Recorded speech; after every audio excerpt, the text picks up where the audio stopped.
ഒരു കാലവും ഒരുപാട് കാലത്തേക്കില്ല. അത് നല്ല കാലമായാലും കഷ്ടകാലമായാലും ശരി, എല്ലാത്തിനെയും അഭിമുഖീകരിക്കാൻ പഠിക്കേണ്ടതുണ്ട്. രണ്ട് സാധ്യതകൾക്കിടയിലെ തിരഞ്ഞെടുപ്പാണ് നമ്മുടെ ജീവിതത്തിൻ്റെ ഭാവി തീരുമാനിക്കുന്നത്. ചിലതിനെ നാം അതിജീവിക്കേണ്ടി വരുമ്പോൾ മറ്റു ചിലതിനോട് നമുക്ക് പൊരുത്തപ്പെടേണ്ടി വരും.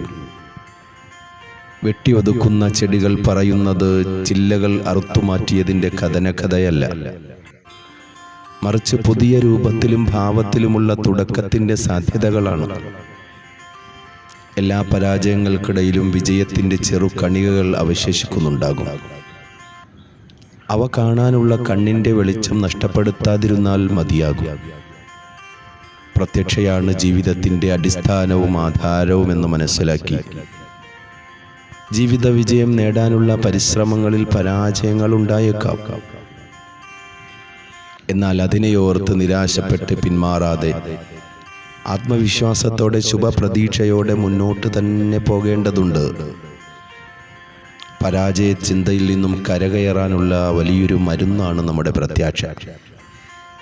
അത് നമ്മളിൽ വീണ്ടും പരിശ്രമിക്കുവാനുള്ള ആത്മവിശ്വാസവും ആത്മധൈര്യവും തരുന്നുണ്ട്.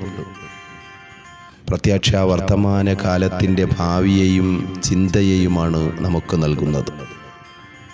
അത് തന്നെയാണ് ജീവിത വിജയത്തിൻ്റെ ആധാരവും.